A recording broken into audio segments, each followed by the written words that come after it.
Tate Taylor just won gold in 9.94 seconds. Then he lined up for the men's 200 meters and looked like he wasn't even trying. Experts believe it was barely 75% effort, and he still won his heat with ease.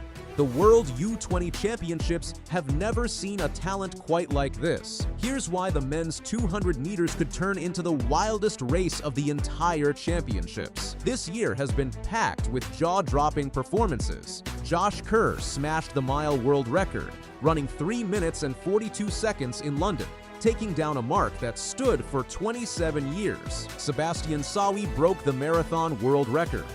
And now all eyes are on Hayward Field in Eugene for the World U20 Championships, where the next generation of track stars is stepping into the spotlight. This stadium has a history of launching careers. Back in 2014, the last time this event was held here, the field included future stars who went on to win Olympic and world titles. Fans are watching closely to see who from this year's group follows that same path. The name everyone is talking about is Tate Taylor. In the men's 100 meters, he crossed the line in 9.94 seconds, winning the world title by more than 1/10 of a second ahead of Jamaica's Gary Card.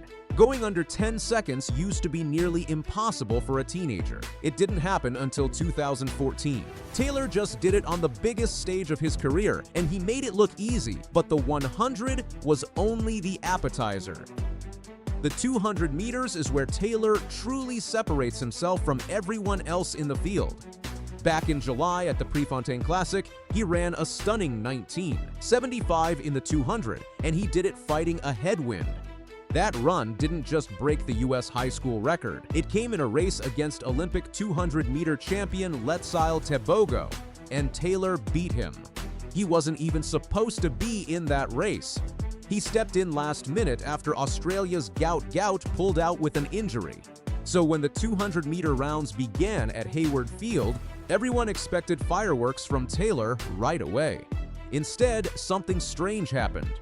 Looking through the results of the opening round, Amir Thompson of Barbados ran 20.49. Other sprinters were flying under 21 seconds across the board. Then, down at 21.02, there was Taylor's name. At first glance, that looks slow for someone who just ran 9.94 in the 100. But watch the race back, and it tells a completely different story. Taylor wasn't racing, he was cruising. His stride looked relaxed from start to finish. He crossed the line first in his heat, without ever looking like he was pushing. It's the kind of controlled, effortless win that reminds longtime track fans of Usain Bolt, jogging through opening rounds at his peak, going under 10 seconds in the 100 without breaking a sweat. This wasn't a mistake or a bad performance. It was a plan. Taylor had already run 3 rounds to win the 100-meter final. His body needed to recover. There was no reason to sprint all out in an opening round when a smooth qualifying time would do the job just fine. So what does this mean for the final? If Taylor really was running at around 75% effort and still crossed in 21.02, the gap between that and his true top speed is enormous.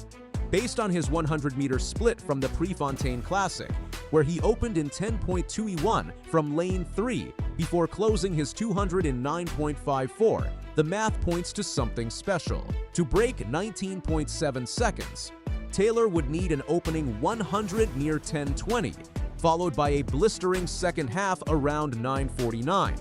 That is a massive ask for a young athlete who has already raced through a long, grueling season that started back in January. But this year, nothing about Taylor's season has followed normal expectations. There's another factor working in his favor.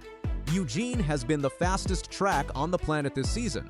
Nearly every event held at Hayward Field has produced times well beyond what anyone predicted. Sprinters, distance runners, hurdlers, it doesn't matter the event. The track itself seems to be pulling out record-breaking performances.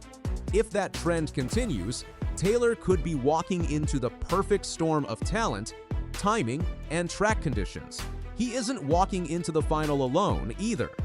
Gary Card, his rival from the 100 meters, is also entered in the 200 and has serious speed of his own. having run sub-10 in the 100 this season and a personal best of 20.28 in the 200. Jake Odie Jordan of Great Britain, who actually beat Taylor in a 100-meter race earlier this year at Nike Outdoor Nationals, is another real threat and trains alongside Taylor, which means he knows exactly what his rival is capable of. Blake Hamilton, representing the United States alongside Taylor, has also been consistently fast all season, with a personal best of 2022. South Africa's Marco Ferreira rounds out the group of serious threats, coming off a bronze medal finish in the 100-meter final with a lifetime best of exactly 10 seconds flat. This isn't a coronation. It's a legitimate showdown between some of the best young sprinters the sport has ever produced, all racing at the same time, on the same historic track. What makes Taylor's story even more remarkable is how quickly it all came together. He didn't grow up with years of hype behind him. Earlier this year, in January, he ran an indoor 300 meters in 32.45 seconds, crushing the previous meet record.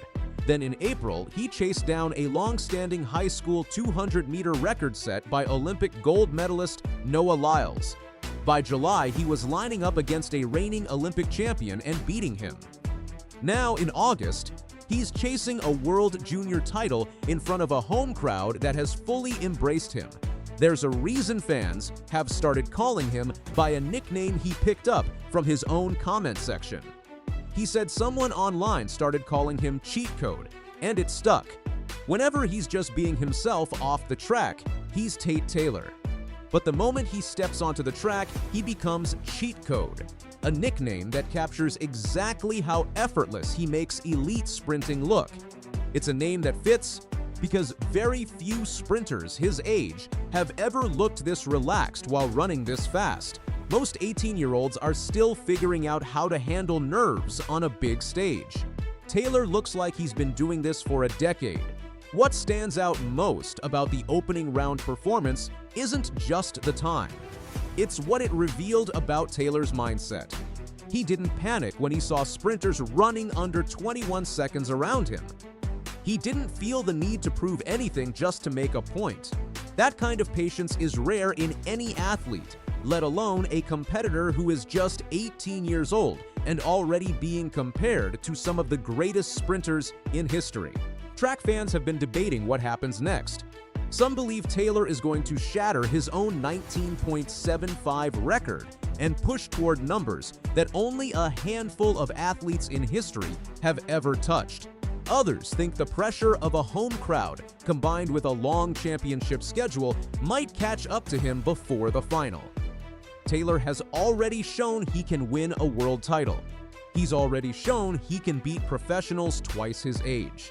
Now the only question left is how fast he can go when he finally stops holding back. Everything he has done this season points toward one number, sub 19.7. What do you think is coming next for Tate Taylor? Do you think he breaks his own national record, or does someone else in this loaded field pull off the upset? Drop your prediction, and thanks for watching.